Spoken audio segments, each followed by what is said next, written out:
Olá, pessoal. Tudo bem com vocês? Estamos de volta mais uma vez na nossa live. Toda quinta-feira estamos aqui, muito motivados, cheios de vontade de aprender.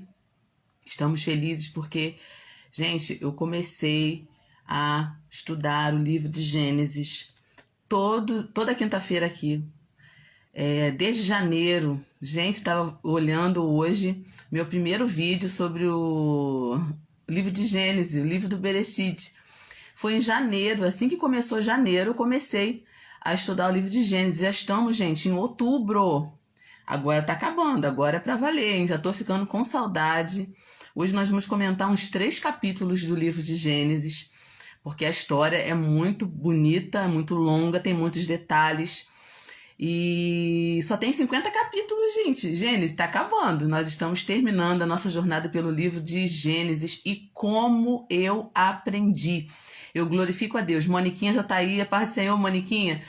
Como eu glorifico a Deus por essa oportunidade que o Senhor me deu de estudar esse livro.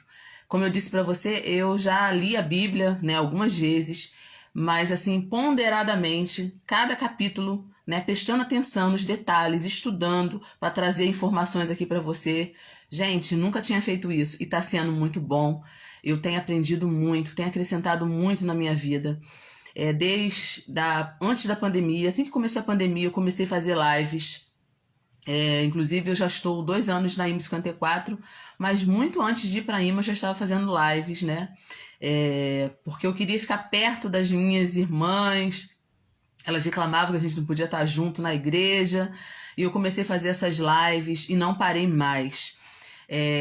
Toda vez que eu vou parar, eu não consigo parar, o Senhor manda avançar e eu tô aí avançando, divulgando a palavra de Deus. Gênesis tem muita coisa para ensinar, gente. E eu quero que vocês saibam que eu faço isso com todo o meu amor, todo o meu carinho, porque eu sei o quanto a palavra de Deus modifica a nossa vida. Ela tem modificado a minha vida. A palavra de Deus tem modificado a minha vida. E hoje a gente vai falar sobre tudo. Gente, Gênesis 41, hoje eu vou falar sobre 41, 42, Claudinei também entrou aí, a parte do Senhor. 41, 42, 43. Nós vamos falar um pouquinho sobre cada um. Gente, esses textos, quando eu chego aqui para conversar com vocês sobre os textos, aqui tem história, aqui tem geografia bíblica, aqui tem um pouquinho de hebraico, quando a gente vai atrás da palavra, né, o significado. Hoje mesmo nós vamos falar sobre a palavra passado. Gente, que ensinamento poderoso. Hoje eu falei ao longo da minha live, ao longo do meu dia na minha rede social, e essa semana falando sobre o que fazer, qual o remédio para o passado. Qual o remédio para o passado? Você sabia que a Bíblia, ela dá um remédio para o passado? Você sabia disso? Hoje nós vamos comentar sobre isso. Então o assunto de hoje está muito interessante. E eu quero convidar você para participar comigo aqui, pessoal que já está entrando. E o pessoal que está passando pelas redes sociais, está vendo aí que a gente está ao vivo, entra, gente. Muita gente não assiste o vídeo ao vivo, não participa, não sei porquê. E participa depois, mas eu quero te convidar a participar juntamente comigo. Tocar nesse aviãozinho, enviar essa live para alguém, porque é muito importante o que a gente vai falar aqui. No capítulo 41, a gente vai ver José. Vamos lá para Gênesis 41, gente. Vamos lá? Seguindo o texto aí, abre a Bíblia, hein? Abre a palavra de Deus, abre aí. No capítulo 41, nós vemos José sendo levado ao posto de governador.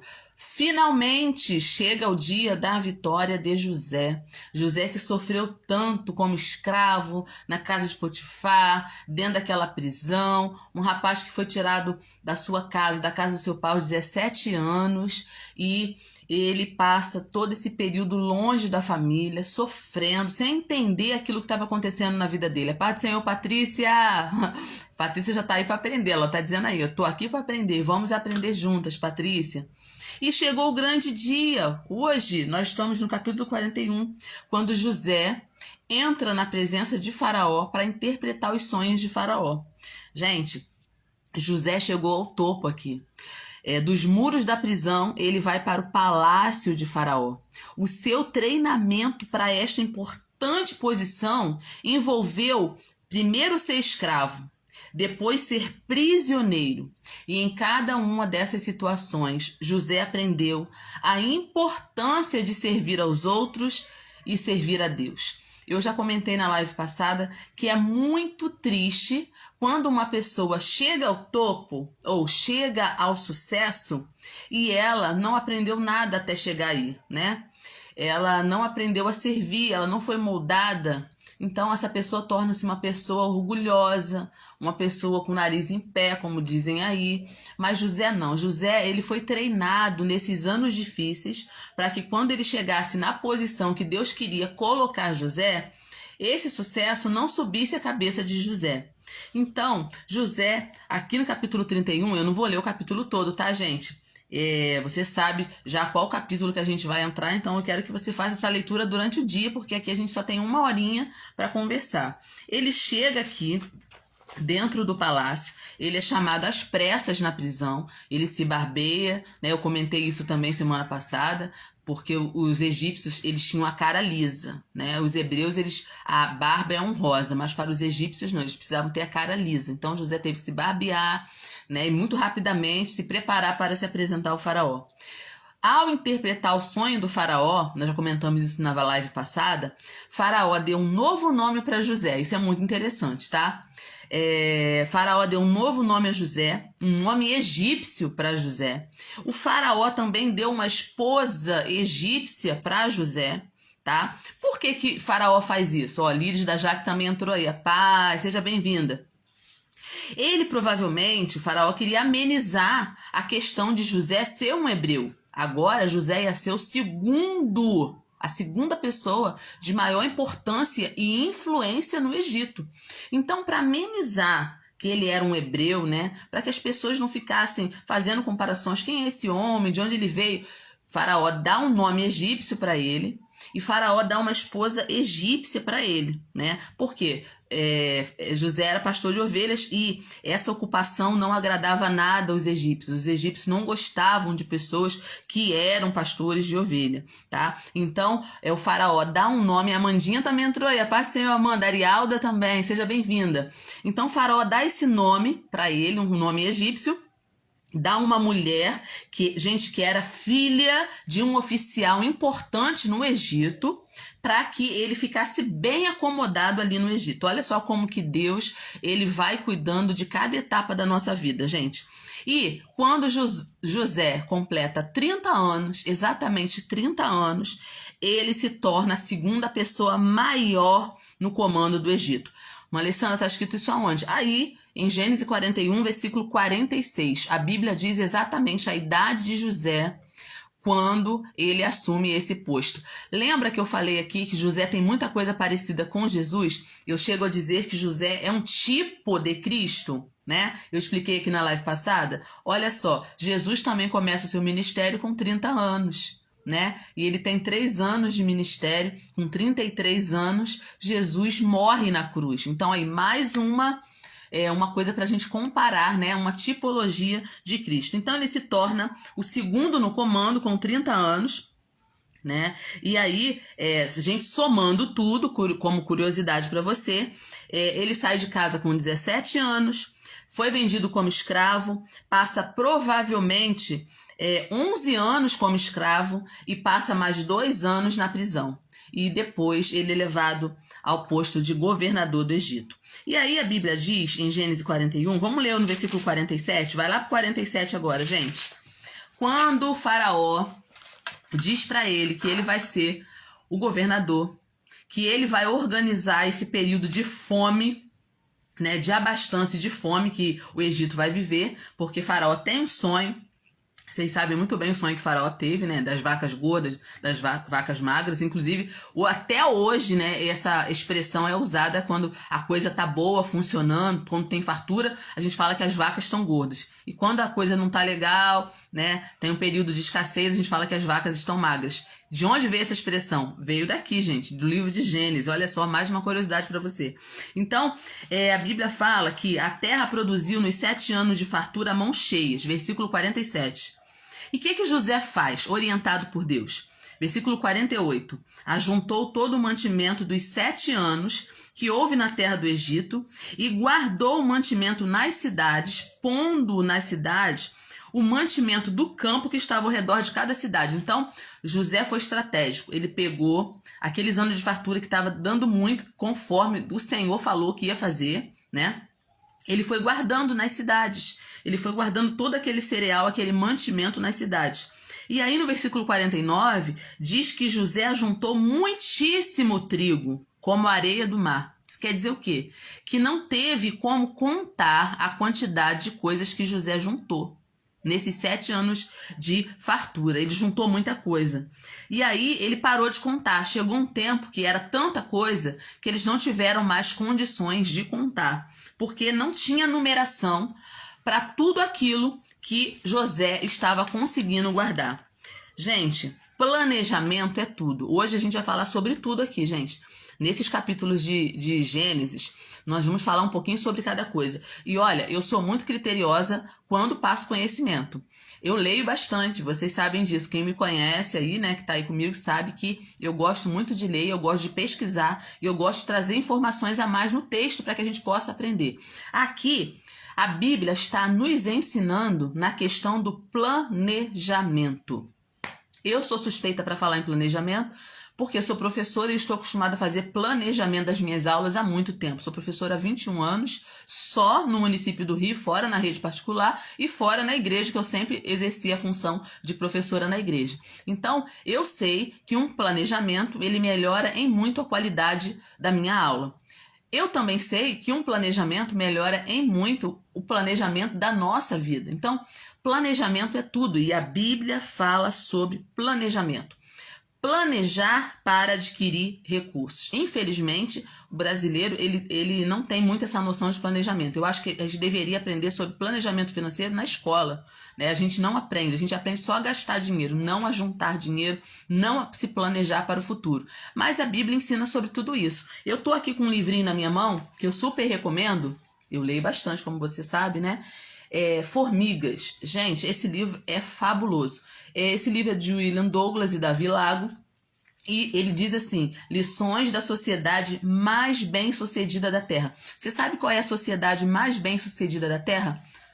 A sociedade das formigas. Não é à toa que a Bíblia fala sobre elas, né? Vai ter com a formiga, ó preguiçoso, né? A Bíblia fala sobre as formigas e esse livrinho aqui fala sobre as lições da sociedade mais bem-sucedida da Terra. Eu quero ler com você a página 61, que fala exatamente de planejamento para adquirir recursos. Porque José, ele foi um cara estrategista no planejamento.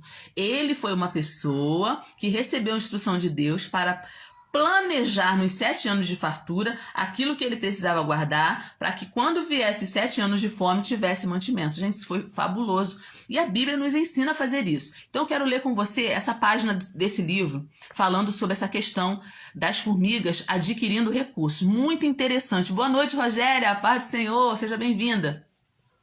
As formigas têm grande capacidade e determinação, preste atenção, gente, para obter da natureza os recursos que elas necessitam, pois é essa provisão que as sustentará nos tempos mais difíceis.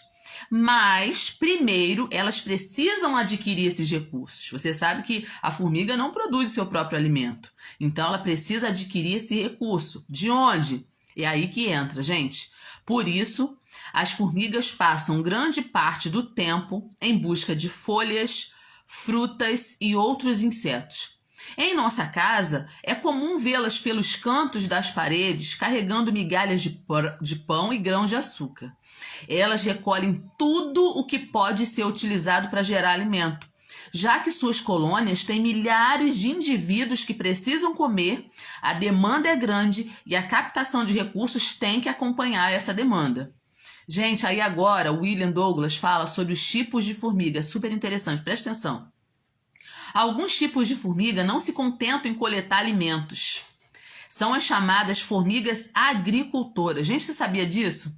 Que existe formiga agricultora, como as do gênero Acromirex, não sei falar muito bem isso não.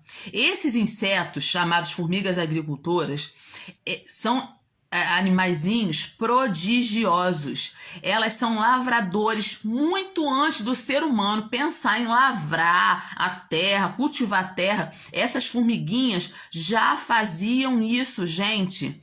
Ela já sabia economizar energia para obter os melhores resultados. Em vez de sair para coletar alimento, fosse capaz de produzi-lo. Em outras palavras, antes do nascimento da agricultura, elas já fazem isso. Formigas desse tipo também são chamadas de cortadeiras. Elas coletam as folhas e os outros elementos orgânicos, mas elas não comem. Gente, preste atenção nisso. Elas pegam, elas coletam essas folhinhas, elas levam lá para o formigueiro, elas trituram, preste atenção, gente, elas trituram esse material todinho e elas depositam esse material em câmaras especiais dentro do formigueiro, onde tem umidade, e aí aparece, com a umidade, esse materialzinho todo triturado se transforma em fungo, surge o fungo, e é esse fungo, né? E essas enzimas produzidas por esse fungo que se constitui no alimento da formiga. Então, é uma verdadeira fazenda em miniatura. Gente, essas formiguinhas nos ensinam que nós precisamos saber coletar o alimento, armazenar o alimento. Gente, isso aqui é muito interessante. Tem outro tipo de formiga, talvez você nunca tenha ouvido falar nisso, mas você está ouvindo agora, que são as formigas pastoras. Gente, eu não sabia disso, confesso para vocês. Por que elas são chamadas de formigas pastoras? Porque elas cuidam de uma pequena miríade de insetos. Geralmente pulgões. Elas pegam esses pulgões. Elas não devoram os pulgões, gente. Elas se alimentam de uma substância que esses pulgões produzem. Assim, constitui-se o que a biologia chama-se de relação de simbiose. As formigas protegem os frágeis pulgões dos predadores e, ao mesmo tempo, estimulam os primeiros a expelir substância que alimentam elas. Então, elas criam pulgões dentro do formigueiro. Gente, isso é incrível. Elas cultivam ali, elas são pastoras, elas ficam como se estivesse cultivando, como um pastor cultiva ali as ovelhas, cuida das ovelhas para que as ovelhas produzam leite e lã e dê a própria carne. Elas fazem a mesma coisa com esses pulgões. Eu não sabia. Então a gente vê aqui, no caso dessa sociedade de formigas, que é a sociedade mais bem desenvolvida, mais bem sucedida da Terra, formiga colhedeira, agricultora e pastora. Eu não sabia disso. Por que eu estou falando nisso? Porque eu estou falando em relação a planejamento, adquirir recursos. Nós precisamos separar um tempo na nossa vida para adquirir recursos. Isso eu estou falando da vida material, eu estou falando da vida espiritual também. Você já notou que tem pessoas que elas só correm para Deus quando elas estão na dificuldade? Quando elas estão no problema, elas correm para Deus? Lembra da história das 5 virgens loucas e 5 prudentes?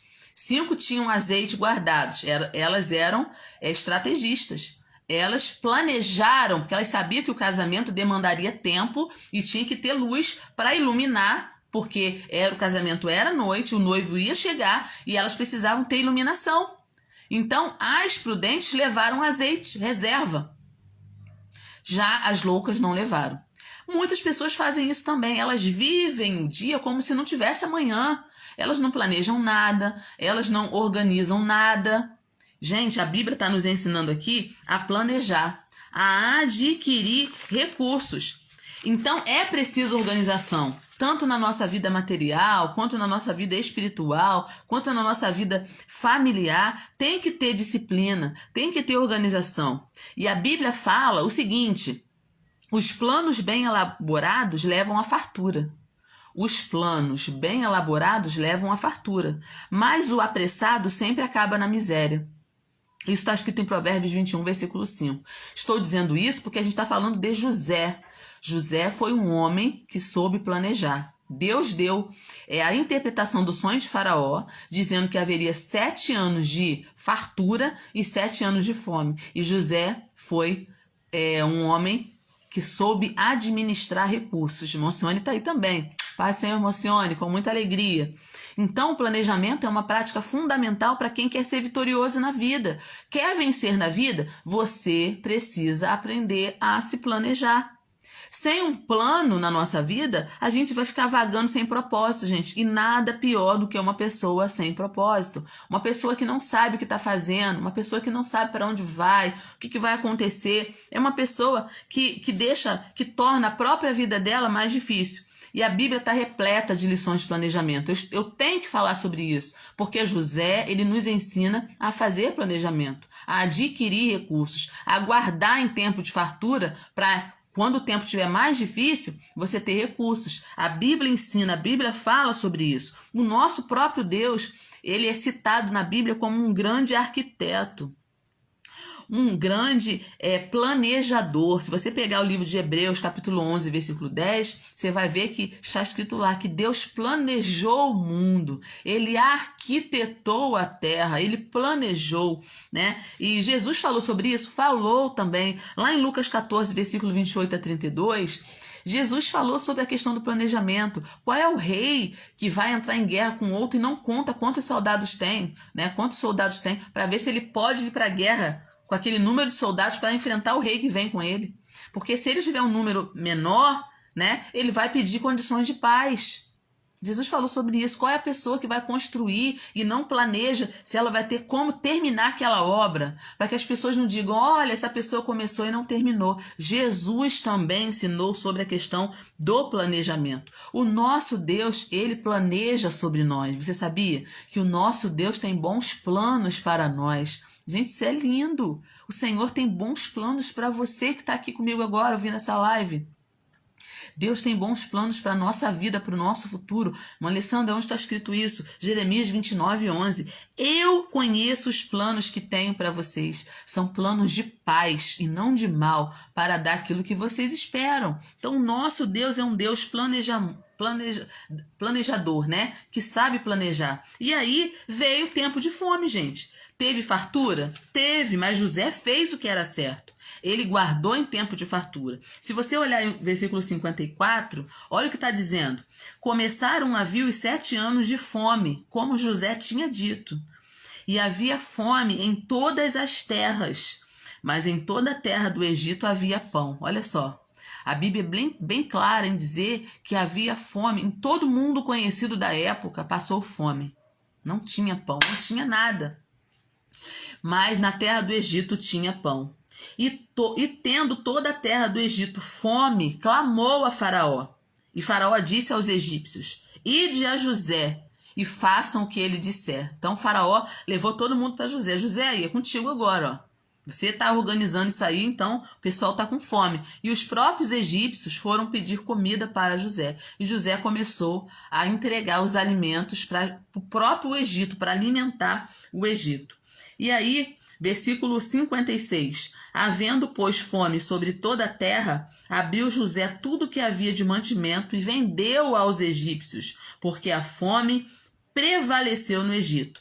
E só tinha comida no Egito, não é? E aí, o que acontece? Todas as terras vinham ao Egito para comprar comida com José. Nisso, gente, preste atenção, o Egito se enriqueceu muito, porque não tinha comida em lugar nenhum e as pessoas tinham que ir para o Egito para comprar comida. E aí que entra o plano de Deus. Por quê? A família de José, que estava lá em Canaã, o que acontece com a família de José, gente? Não tinha comida lá também. Toda a terra estava com fome.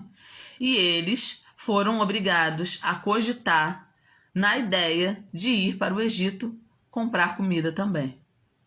Aí a gente vê o plano de Deus, o projeto de Deus se estabelecendo na vida de José. A gente vai falar sobre isso agora. A fome no tempo antigo era catastrófica. Gente, é como a fome é hoje, né? A fome, ela não é boa em lugar nenhum. Mas no passado, a fome era catastrófica. Por quê? Por quê? Deixa eu explicar isso para você um pouquinho. Condições quase perfeitas eram necessárias para produzir uma boa colheita. Gente, no passado, lá na antiguidade, lá atrás, não tinha fertilizante químico. Não tinha pesticida para combater praga. Então, qualquer variação de água, qualquer variação de umidade, qualquer inseto poderia acabar com uma plantação e causar uma grande fome. As pessoas dependiam das colheitas, gente, para se alimentarem. Não tinha o sistema que a gente tem hoje de armazenamento, não tinha o sistema que a gente tem hoje de refrigeração, não tinha o sistema que a gente tem hoje de transporte de alimentos, que o alimento sai de um lugar e rapidinho está em outro lugar. A Vaninha também entrou, é paz, Senhor, Vaninha. Então, qualquer coisa que desequilibrasse trazia fome. Não é como a gente tem hoje a quantidade de recursos, de máquinas, de maquinários, de coisas que a gente pode fazer para ter uma boa colheita. Então, naquela época não era assim. E Deus falou que ia vir 7 anos de fome e realmente veio. A fome para a qual José estava preparado. José estava preparado para essa fome. E sem Deus, sem a intervenção divina, a nação egípcia teria morrido. E as pessoas que moravam em volta do Egito também, as terras todas, as pessoas teriam morrido, porque foi uma fome muito severa. A gente não sabe de casos agora, na atualidade, de ter ficado 7 anos de período de fome, gente. Então foi muito severo mesmo. Vaninha tá dando paz aí. Paz, Vaninha. Então, aí o capítulo 42 de Gênesis, vendo então Jacó que havia mantimento no Egito, disse Jacó aos seus filhos: por que estáis olhando uns para os outros? Olha só, gente. Jacó pergunta: vem cá, vocês estão olhando um para a cara do outro? A gente vai morrer de fome aqui? Vocês querem que a gente morra de fome? Vocês têm que fazer alguma coisa. Em outras palavras, Jacó dá uma sacudida nos filhos, né? Dizendo que eles tinham que se mexer, na realidade. E aí, eu quero explicar um pouquinho sobre essa questão do cereal. Por que José conseguiu guardar tanto cereal? E por que o cereal era tão valioso naqueles dias, né? Deixa eu explicar. Como fonte de alimentação, o cereal era universal. O cereal era utilizado em quase toda a refeição no passado, gente. Se o cereal tivesse seco, ele podia ser armazenado por muito mais tempo do que qualquer vegetal da época. Qualquer derivado de leite não durava muito, carne não durava muito, mas o cereal, se ele tivesse sequinho, ele durava muito tempo. Então, o cereal era tão importante naquela época que eles usavam cereal até como dinheiro, como moeda de troca, como dinheiro. E a fome atinge Canaã, como eu falei, né? A família de José está em apuros, Jacó não sabia que José estava vivo e que estava no Egito, mas Jacó via as caravanas chegando do Egito com comida. Não tinha comida em lugar nenhum, só tinha comida no Egito. Deus, ele fez tudo certinho, né, gente?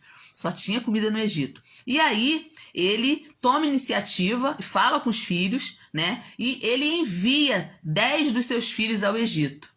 Por que 10 dos seus filhos foram para o Egito? Ele achava que estava morto, que era José que estava lá. E Benjamim, ele não deixou ir, porque era o mais novo. Era o único filho que restava para ele de Raquel. Raquel só teve 2 filhos, né? Dela mesmo, que foi José e Benjamim. José, ele achava que estava morto. E Benjamim era o filho da sua amada, que ele não queria perder. Então, ele mandou os filhos, mas deixou Benjamim em casa. E aí, a crise levou Jacó a tomar essa decisão. Meus filhos, vocês vão para lá, vocês vão buscar mantimento do Egito. E aí, o que acontece, gente? A crise mundial foi a tela. A crise mundial foi a tela de fundo para o drama familiar que estava prestes a entrar em cena. Deus, eu vejo Deus aqui, gente. Eu vejo Deus aqui entrando em ação e colocando as coisas no seu devido lugar. Porque as coisas, às vezes, vão errada por um tempo. Deus é lindo, né, Patrícia? Mas Deus, ele se encarrega. Quando há propósito na nossa vida, Deus se encarrega de colocar as coisas no seu devido lugar. E a gente sabe, lendo a Bíblia, vocês que estão aqui comigo, que gostam de Bíblia, porque todo mundo que está uma hora dessa aqui, gente, estudando Bíblia é porque gosta de Bíblia. Quem está aqui é porque eu sei que ama a palavra mesmo. A gente que gosta de Bíblia, a gente sabe que tem várias histórias na Bíblia que falam de Deus criando situações para abençoar para fazer algumas coisas. Vou dar um exemplo, né? Quando teve um concurso de beleza, né? Esté, né? A história de Esté. Inclusive, nós vamos falar sobre Esté amanhã, lá no MCL, nas 10 mulheres da Bíblia. Amanhã a lição sobre Esté. Quando Deus quis salvar o povo dele, ele levanta Esté. Ele tira Vasti, ele cria uma situação, tira Vasti do trono e coloca Esté lá. Porque Esté foi fundamental na preservação da vida dos judeus. Deus usa Esté para preservar os judeus. Então, olha como é que Deus faz as coisas, né? Quando Nabucodonosor tem um sonho, quem entra em cena? Daniel, para interpretar o sonho de Nabucodonosor. Deus criando situações para exaltar os seus filhos, né? É lindo. Quando Jesus precisava nascer em Belém, cumprindo a profecia dos profetas, principalmente Miqueias, que profetizou que Jesus nasceria em Belém, e tu, Belém Efrata, né, posto que é uma das menores províncias, de ti sairá, e tem aquela profecia toda sobre Jesus, mas a gente sabe que a mãe de Jesus morava em Nazaré, né, e José estava longe da sua terra natal, que era Belém. O que Deus faz?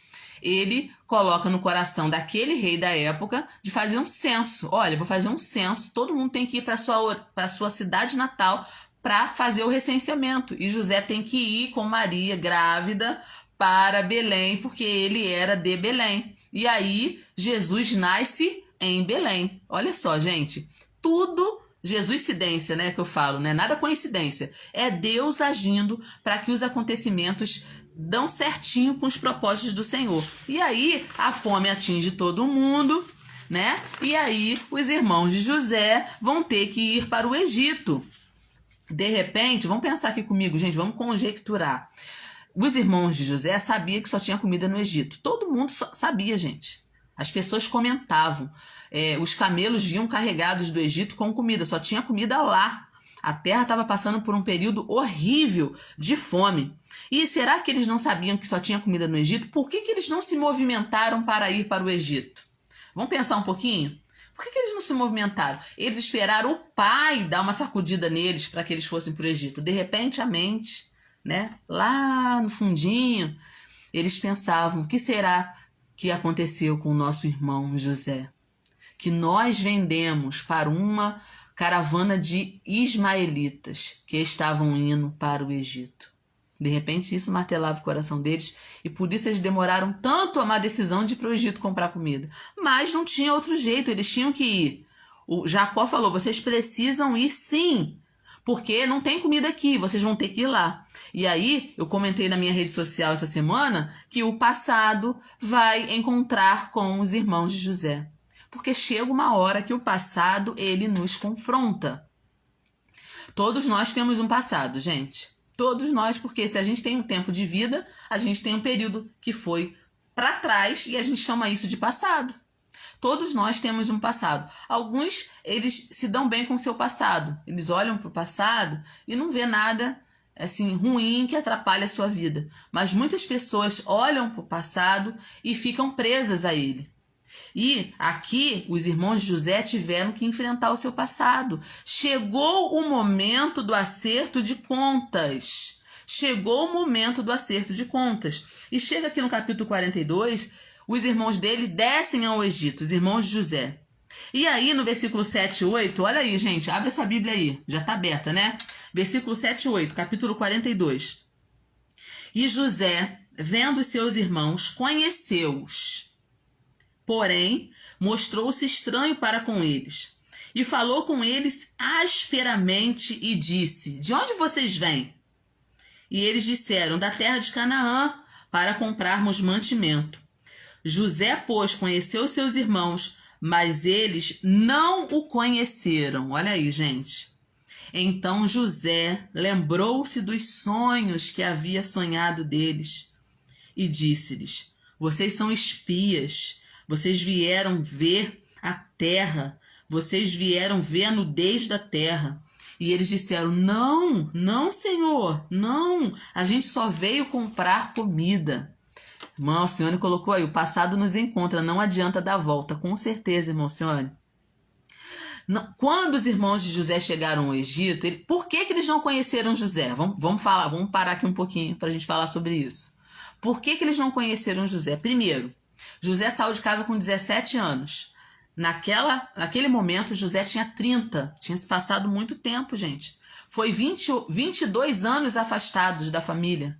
Né? Foram mais ou menos 22 anos afastados. Então, eles não conheceram José. Esse é o primeiro fato. Segundo, José estava vestido de trajes de governador do Egito. Trajes de nobreza.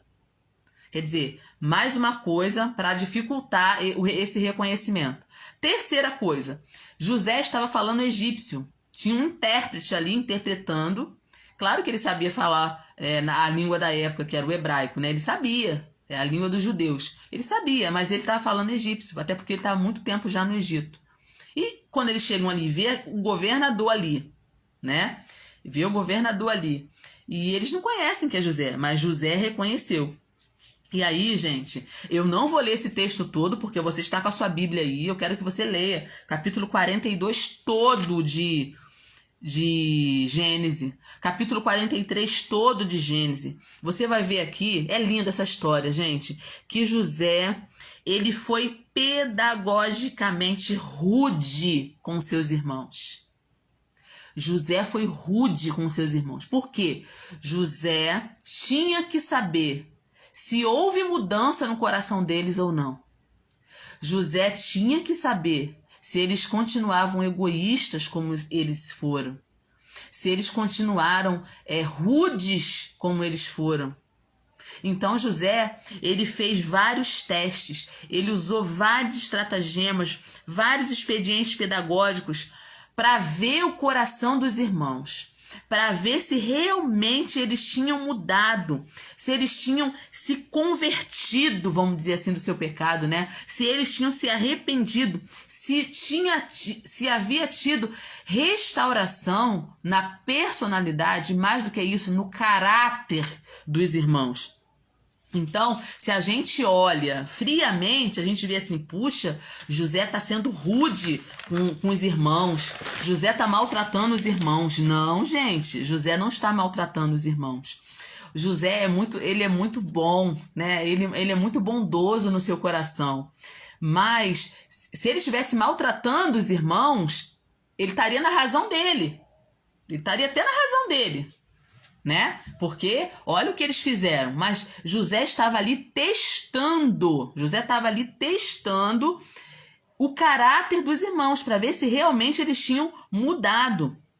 E aí, mesmo quando José ameaça, faz aquelas ameaças todas, não, eu vou matar vocês vieram espionar, né? Você vê todos aqueles testes que eu não vou ler aqui, gente, porque é muita coisa. Ele fez vários testes, né? Ele vendeu a comida, colocou um copo, né? Acusou eles de ter roubado o copo dele. E aí eles voltam para dizer que tinha dinheiro. E, gente, é tanta coisa que José faz. E no final José fala assim, olha, para mim acreditar em vocês vão ter que trazer o irmão. Ele já tinha conversado com eles, né? Vocês vão ter que trazer o irmão mais novo de vocês para cá. Vocês vão ter que trazer ele para cá.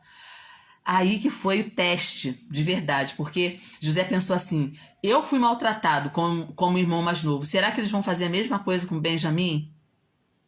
E eles falam, não, pelo amor de Deus, a gente não pode trazer nosso irmão. E aí eles acabam contando a história, porque nós já perdemos um irmão, meu pai não ia aguentar, perder outro filho, né? E aí, gente, a história é linda, E quando José vê os irmãos dele ali prostrados diante dele, José lembra direitinho o sonho que ele teve. Primeiro ele teve o sonho, Pai do Senhor, Malaice, ele teve o sonho dos feixes de trigo se curvando, né, para ele, o primeiro sonho dele, né? E ele lembra exatamente desse sonho.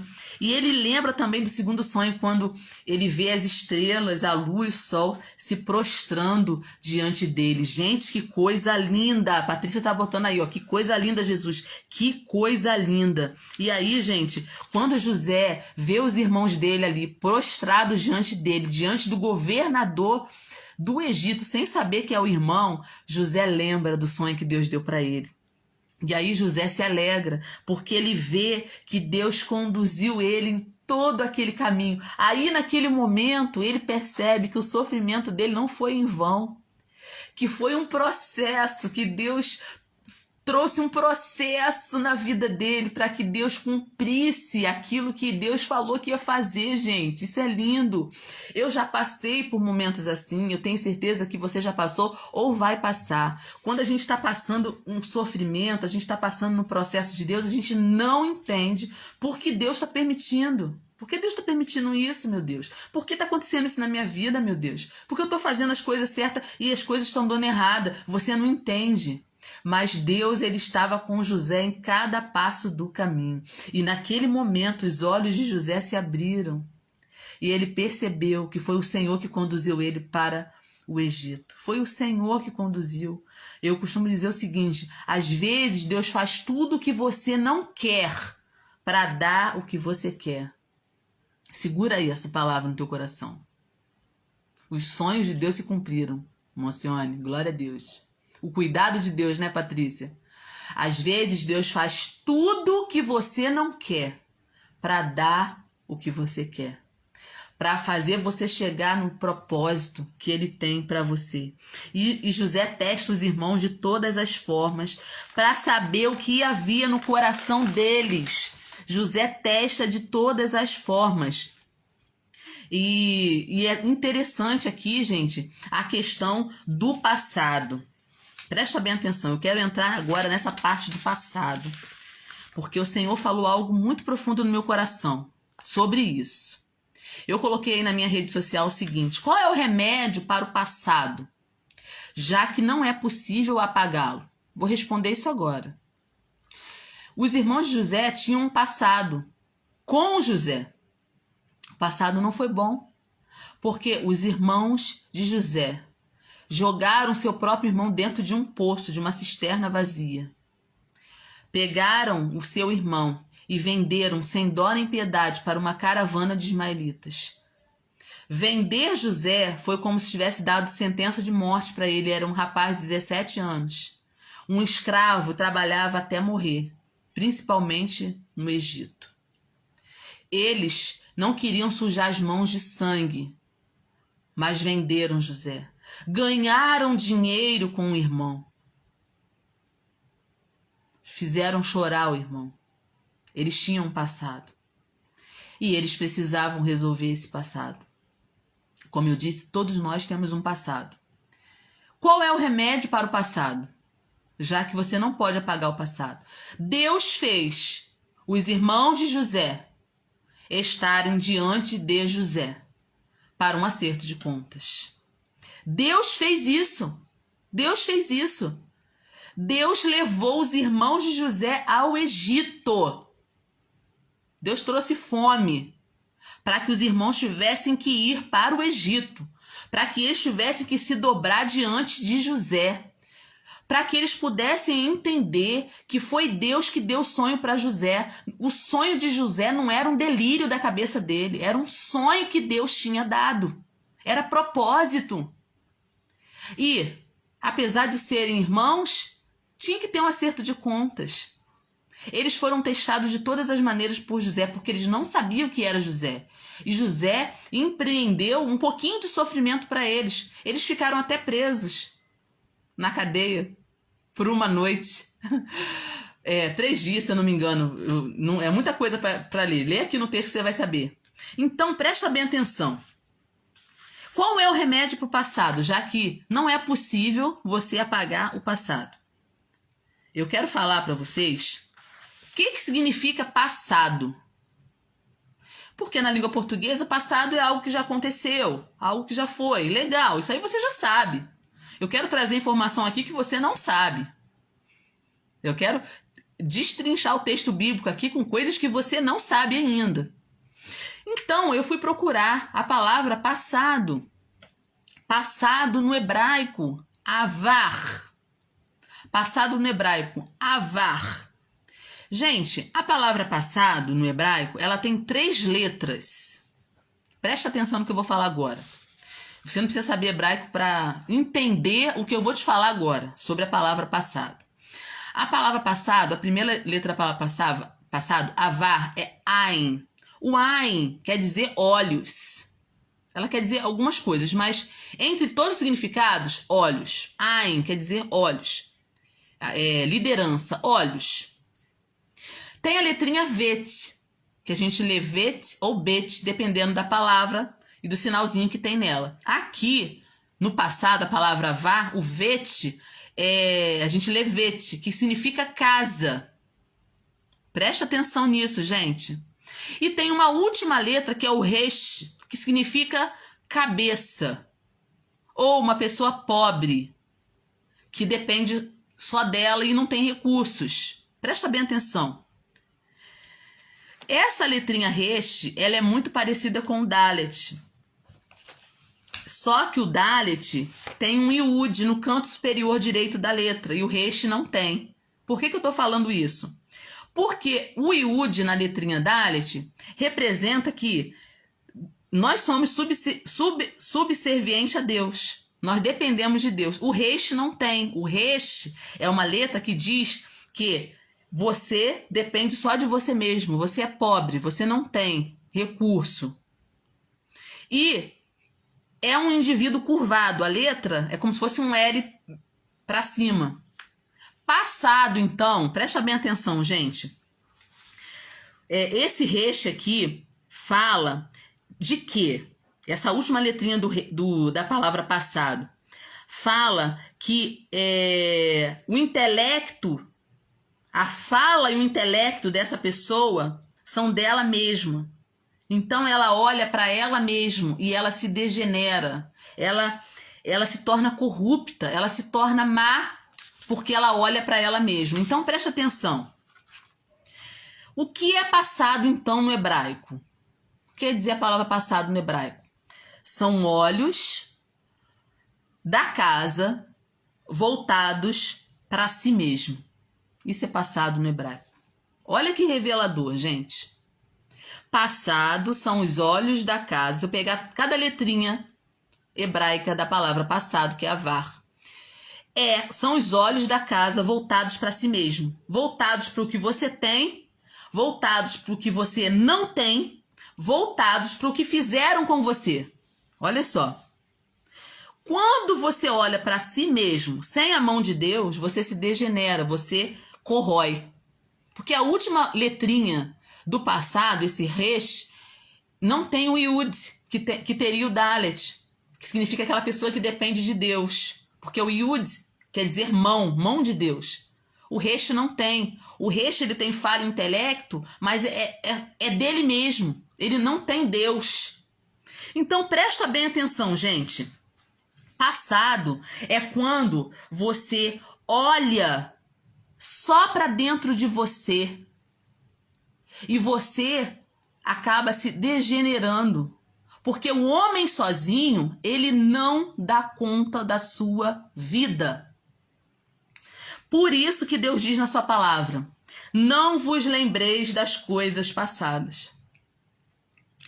Eu farei uma coisa nova e agora sairá a luz. Isso está escrito em Isaías 43, do versículo 18 e versículo 19. Paulo sabia disso. Paulo era um homem super inteligente, né? Que falava o grego, o hebraico, era uma pessoa super inteligente. Ele sabia o que era o passado.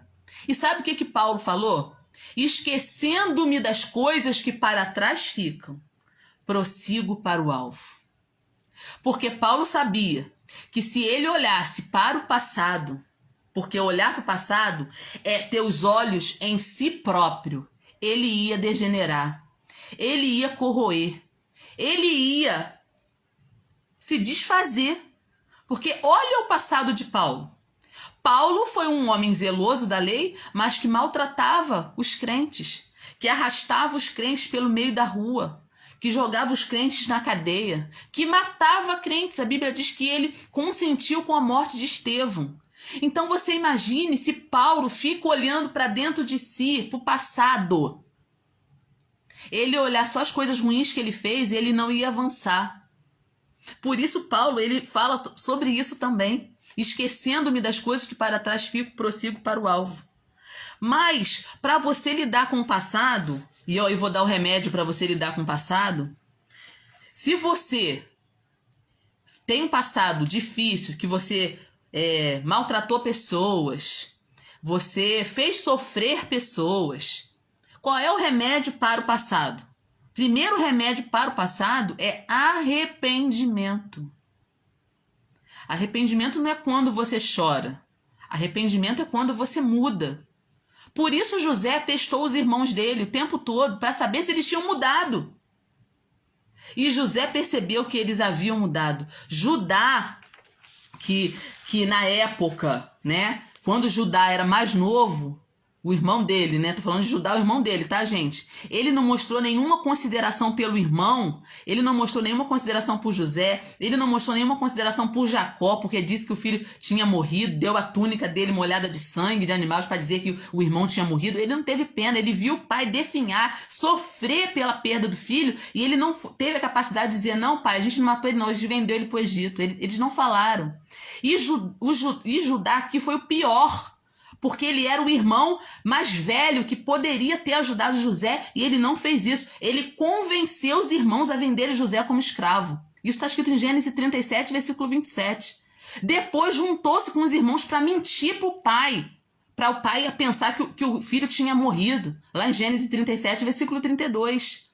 Mas que mudança ocorreu em Judá? O homem que tinha vendido o irmão favorito do seu pai, agora ele se oferece para ser escravo no lugar do irmão. Não, por favor. Eu não posso abrir mão de Benjamim. Benjamim é o meu irmão mais novo, é o único filho de Raquel que meu pai tem. Ele não vai aguentar perder o outro filho. E aqui José viu que Judá tinha mudado, que Judá tinha se arrependido daquilo que ele tinha feito, que quando ele teve a oportunidade de fazer a mesma coisa com o irmão mais novo, ele não fez. Ele mudou. Judá estava preocupado com o pai, com o irmão mais novo, que era Benjamim. Judá estava disposto até a morrer por eles. Então preste atenção, gente.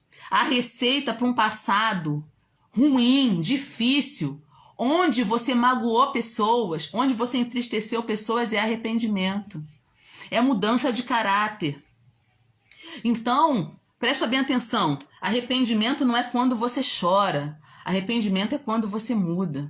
Então essa é a primeira senha para que você fique livre do seu passado. Quem chegou agora, depois volta um pouquinho aí a fita aí depois, tá?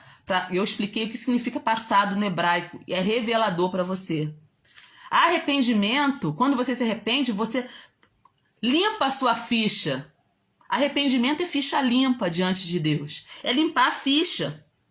Agora, presta atenção, não acabou não, tá, gente? Não acabou não. Qual é a receita? Se você tem um passado difícil, onde você precisa não perdoar ninguém, você precisa se perdoar. Porque tem isso também. Passado é voltar os olhos da casa para si mesmo. E a última letrinha da palavra passado é o resh, que só tem fala, que tem a fala, intelecto, mas não tem o iud, que é a mão de Deus. Então quem olha para si o tempo todo, sem Deus, se degenera. Qual a receita para você vencer o seu passado, para você ficar bem com você mesmo? Que às vezes a gente não tem que perdoar nem ninguém de fora, a gente tem que se perdoar. E eu acho que é o perdão mais difícil, é a gente se perdoar. O remédio aqui é o perdão. E aí eu vou dizer para você o que é o perdão em hebraico. O que é a palavra perdão em hebraico? Perdão tem alguns significados no hebraico. Não é exatamente a palavra perdão, mas o sentido de perdão. Que é? O perdão no hebraico é mishlah. Mishlah. Essa palavrinha, mishlah, que é a senha para você vencer o seu passado, ela tem 4 letras. Eu de trás para frente, né? Porque o hebraico se lê da direita para a esquerda. O men, gente, olha as letras que tem na palavra perdão. O men, que é a letra da transformação. Olha só. Você tem o chet, que é a letra da vida. Então, perdão, olha aí. Transformação e vida. No meio, são 5 letras. 2 de cá, 2 de cá e umazinha no meio dividindo as duas. Essa lá de cima é o Iud. Iud quer dizer mão. Mão de Deus. Então nós temos o Men, que é a letra da transformação, o Shet, que é a letra da vida, o Iud lá em cima, o Lamed, que é a letra de aprender e ensinar. E nós temos a letra Rei, que é a letra da ação. Então o que é o perdão? O perdão, ele transforma a sua vida pela mão de Deus. Quando você é transformado, quando você tem a sua vida transformada pela mão de Deus, você aprende e ensina. E isso transforma a sua vida. Porque a última letra da palavra perdão é o Rei, que é a letra da ação. Você modifica a sua história, você modifica a sua vida através do perdão. Então, o perdão vai muito além do significado que a gente tem na língua portuguesa. Por isso que eu gosto tanto do hebraico, porque ela abre os nossos olhos. Então, o que eu posso fazer, irmã Alessandra, para que eu possa viver a minha vida sem que o meu passado me atrapalhe? Para que eu me perdoe, para que eu perdoe outras pessoas. O remédio, gente, é parar de olhar para você. É tirar os olhos de você e colocar os olhos em Deus. Colocar os olhos no futuro. Porque o passado, ele te degenera se você deixar. Eu já disse aqui o significado da palavra passado. E o remédio para curar um passado que não foi bom é o arrependimento. É a mudança de caráter. É fazer igual os irmãos de José, que tiveram que enfrentar o seu passado. Irmão Sione falou aí, o passado sempre vai nos encontrar. Sempre. Você não pode apagar o seu passado, porque você não tem amnésia. Você não tem amnésia. Aquele que apaga o nosso passado é Deus. A Bíblia fala que quando Deus nos perdoa, os nossos pecados ele lança no mar do esquecimento. Ele não fica lançando em rosto aquilo que você fez. Mas o ser humano, ele tem dificuldade para esquecer aquilo que passou. Aquela ferida que fizeram com ele, ou que ele próprio fez a ele. Mas eu já expliquei para vocês aqui que o passado sempre vai nos encontrar. E quando o passado te confrontar, confronte ele também. Receba de Deus o perdão, que é a transformação de vida pela mão de Deus. Quando você tem isso restaurado na sua vida, você tem capacidade de aprender. O passado, ele é apenas um reservatório de experiências. Você olha para trás e você vê o quanto você aprendeu. E a partir disso, você tem condições de ensinar. Você só vai fazer isso com Deus. Sem Deus, você não tem condições. Porque um passado destrói uma pessoa sem Deus. A Patrícia colocou, ninguém esconde o passado, com certeza. Nós temos que aprender a lidar com ele. E com a ajuda de Deus nós podemos. O passado dos irmãos de José perseguiram ele. Não adianta fugir do seu passado. Você tem que confrontar e resolver. Os irmãos tentaram fugir, mas Deus leva os irmãos até o Egito, porque eles precisavam resolver essa situação com o irmão. E a Bíblia diz que essa história maravilhosa, né? Essa história maravilhosa, quando José se dá a conhecer os seus irmãos, gente, esse momento aqui é maravilhoso. Tá aí em Gênesis, capítulo 45, tá? A história é longa. Gente, leia esses capítulos todos para você entender direitinho o que eu tô falando. E no capítulo 45, José se dá a conhecer aos seus irmãos. A Bíblia fala que ele mandou sair todo mundo e se deu a conhecer aos seus irmãos. A Bíblia diz que ele levantou a sua voz com choro, versículo 2 de Gênesis 45. De maneira que os egípcios ouviam. José chorou tanto e tão alto, porque, gente, foram mais de 22 anos com aquele sentimento preso no peito. E José abre o coração e chora, e chora. E ele diz, eu sou José. Vive ainda o meu pai? Os irmãos não puderam responder nada, os irmãos estavam estupefatos, os irmãos não acreditavam, eles estavam pasmados diante de José. E José falou, cheguem-se para mim, vem para mim. Eu sou o vosso irmão que vocês venderam para o Egito. Agora não fiquem tristes, nem pese os vossos olhos, porque vocês me venderam para cá, porque para a conservação da vida de vocês, Deus me trouxe para cá, porque já teve 2 anos de fome e ainda resta 5 anos.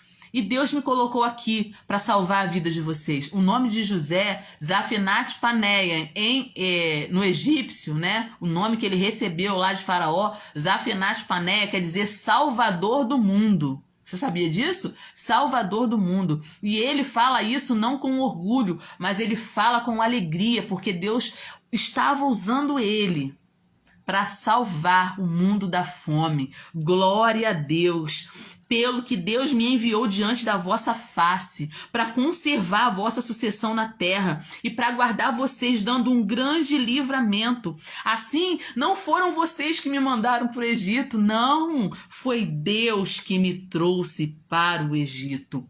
Agora corre, vai no meu pai, diz para ele que eu tô vivo, diz para ele que eu sou o Senhor do Egito e pede a ele para vir rápido para cá, para vir para mim, porque eu vou cuidar de vocês, eu vou colocar vocês na terra de Gósen, vocês vão estar perto de mim, os filhos de vocês vão estar perto de mim, as suas ovelhas, as suas vacas, eu vou sustentar vocês nesse período de fome, porque ainda vai ter 5 anos de fome e nada de vocês vai perecer.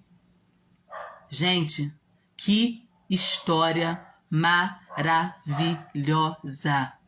Eu li essa história há muitos anos atrás, eu era adolescente quando eu li essa história. E eu confesso para vocês que eu chorei copiosamente. Eu chorei copiosamente, porque eu entendi, meu Deus do céu, como Deus nos ama, como Deus cuida de nós, como Deus usa até os fatos tristes da nossa vida para a sua glória, para o seu propósito.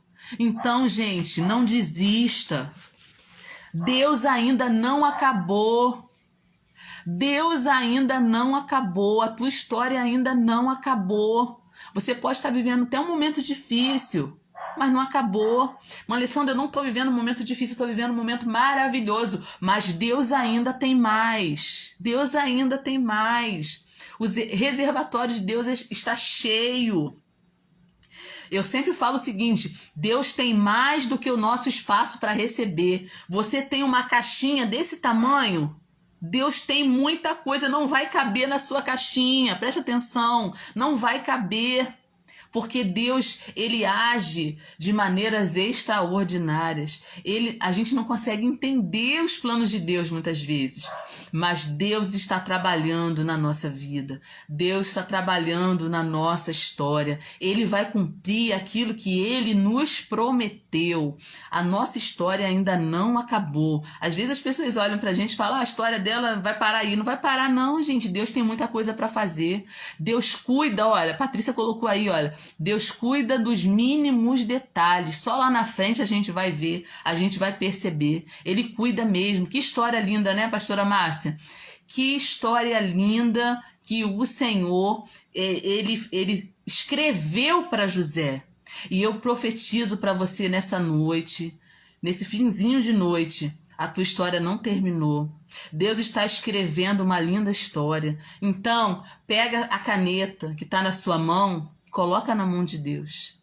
Fala, Senhor, eu não sei o que o Senhor está fazendo, mas eu sei que o Senhor está escrevendo uma linda história. O Senhor está escrevendo uma linda história. O Monsenhor falou que recebe com muita alegria. Eu também recebo com muita alegria, porque esse texto, essa história é viva. A palavra de Deus, gente, é diferente de um livro que você pega. Eu hoje citei esse livro aqui. Tem muita coisa boa aqui que eu aprendi. Gente, mas nada se compara ao livro dos livros, que é a palavra de Deus. Porque as palavras desse livro, elas são vivas. Elas têm poder de transformação. A Bíblia fala que a palavra de Deus, ela não volta vazia. Quando Deus fala, aquilo se faz. A palavra que sai da boca de Deus, ela faz tudo que Deus quer que ela faça. E quando a palavra retorna com tudo aquilo que era para ela fazer. Então Deus está fazendo. Talvez você não esteja vendo, mas Deus está fazendo. Então eu quero terminar essa live fazendo uma pequena oração para você. Você que chegou agora, Sami chegou aí agora. Gente, assiste essa live desde o início. com certeza Deus vai falar muito, muito no teu coração, tá? Senhor Jesus, eu quero te agradecer por esses momentos que passamos aqui, Senhor, estudando a tua palavra. Como é bom, Senhor. Dá vontade nem de parar, dá vontade de ficar falando do teu amor, Senhor, das tuas palavras maravilhosas para a nossa vida. Mas temos que parar, temos que dormir, descansar. Amanhã temos dia de trabalho, temos nossos afazeres, Senhor, mas que essa palavra fique ruminando no nosso coração, que a gente possa colocar essa palavra no nosso coração e que teu Espírito Santo possa esclarecer mais ainda essa palavra no nosso coração, que a gente possa dormir, mas a gente sabe que o nosso Deus, ele não dorme, o guarda de Israel não tosqueneja nem dorme, que a tua palavra possa fazer efeito na nossa vida, na nossa alma, no nosso espírito, em todas as partes da nossa vida, que ela possa controlar todas as partes da nossa vida, Senhor, e que amanhã possamos acordar com vida, com saúde, para que a gente possa ter paciência para esperar o teu propósito se cumprir nas nossas vidas, porque eu tenho certeza, Senhor, que a tua obra não terminou. Aquele que é poderoso, que é Deus, aquele que começou a boa obra, é fiel para terminá-la. E eu creio na tua palavra. Fica conosco, Senhor, fica com todo mundo que está assistindo essa live hoje. Quem vai ouvir essa live depois, que o teu Espírito Santo possa tocar igualmente nas pessoas que vão ouvir essa live depois. Que a tua palavra seja espalhada pelos 4 cantos da terra. Ebenezer, até aqui nos ajudou, Senhor. Que Deus te abençoe e te guarde, gente. Estou muito feliz e estou já com saudade. Eu falei mais ou menos aqui até o capítulo 45 de Gênesis. Comecei a falar sobre Gênesis em janeiro. Estamos indo para novembro. Falta mais aí umas 5 lives para me terminar o livro de Gênesis. E tem uma série inteira aí sobre o livro de Gênesis. Quer aprender a palavra?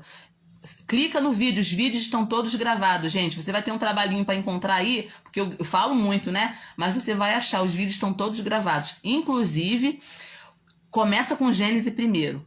Eu tenho certeza absoluta. Você nunca ouviu uma ministração sobre Gênesis primeiro, como que a gente fez aqui na nossa live, tá? Muita coisa boa, muita coisa interessante. Tenho certeza que você vai aprender muito e de graça. Tá? Por que eu faço isso, gente? Uma certa vez, uma pessoa me disse, não da igreja que eu estou agora, eu sou da IMO 54 agora, tá, gente? Igreja Metodista Ortodoxa, quilômetro 54, uma benção, pastor Jorge, pastora Rejane. Estou lá ajudando, eu, meu esposo e minha família, mas antes a gente era de outra igreja. E uma pessoa falou comigo assim, olha, irmã Alessandra, eu fico muito triste, porque hoje, pra gente ouvir uma boa palavra, a gente tem que pagar. Aquilo me entristeceu muito, sabe? Deixou muito triste. Na época eu não podia fazer nada, mas quando veio a pandemia e essa oportunidade de a gente falar pelas nossas redes sociais, eu agradeci ao Senhor por essa oportunidade que Ele me deu. Comecei a fazer lives na pandemia, já tenho 3 anos fazendo live, divulgando a palavra de Deus. E hoje você tem aqui toda a oportunidade de aprender a Bíblia. Olha, quem me conhece sabe que eu gosto de Bíblia, que eu gosto da palavra, que eu não venho pra cá ficar contando historinha pra você, né? Todo mundo é muito ocupado e precisa realmente ouvir uma boa palavra. Então eu me esforço, eu leio bastante, eu trago geografia bíblica, história bíblica, um pouquinho de hebraico, tudo aquilo pra incrementar o texto bíblico, para que você possa entender a palavra de Deus. E eu faço isso com o maior amor, maior carinho, e você tem tudo isso gratuitamente. Meu pagamento é oração. Orem por mim, me ajudem em oração, para que eu continue com esse propósito. Gente, eu não quero parar nunca. Eu amo a palavra. A Patrícia colocou, gosta mesmo. Patrícia me conhece há anos, né, Patrícia? Sempre gostei de Bíblia, sempre gostei de palavra. Eu amo mesmo, faço com o maior amor, porque eu sei quanto a palavra de Deus pode transformar a nossa vida. Você às vezes não vê, mas o Senhor está fazendo e o Senhor está trabalhando. Então, continua divulgando a palavra, gente. Continua sentindo esse amor pela palavra de Deus. Porque, olha, o nosso Deus, Ele é fiel, Ele tem cuidado de nós. Muito obrigado pela sua participação. Patrícia colocou, parabéns, continua do mesmo jeito. Amém, Patrícia. A Patrícia sempre falou assim, mãe Alessandra, eu sou a sua fã número 1, ela sempre falava isso pra mim, né? E o Senhor tem me abençoado bastante. Continua orando por mim, pessoal, porque eu preciso muito das orações. E fazendo esse trabalho aqui pra Deus, o Senhor tem me abençoado tanto. Hoje mesmo recebi o e-mail do meu editor. Meu segundo livro tá saindo, tá lindo, lindo, lindo, lindo, lindo. Tá quase saindo meu segundo livro infantil. Quem faz isso? É o Senhor. Meu livro aqui, ó, Mulher de Visão, promessa do Senhor também na minha vida. Então eu quero agradecer a Deus por tudo que Ele tem feito e por tudo que Ele ainda há de fazer. E vocês têm participado disso, né, comigo. E vocês também estão dentro da promessa. Porque o Senhor, Ele tem mãos cheias. Ele quer abençoar seus filhos. E vocês, eu e você, somos filhos e filhas de Deus. Que Deus te abençoe, guarde, te dê um finalzinho de noite abençoado, uma sexta abençoada, um sono reparador. E vamos para cima. Vamos ganhar almas para Jesus. Vamos continuar divulgando a palavra. Vamos crescer espiritualmente, fazendo a vontade de Deus. Beijo para todas, para todos. Ateliê Entrelaçadas falou que já quer. Gente, o livro tá realmente lindo. Tô orando aí para que o Senhor me dê um lugar bem pertinho para fazer o lançamento para todo mundo ir, tá? E vai ser bênção, com certeza. Beijo, beijo para todas.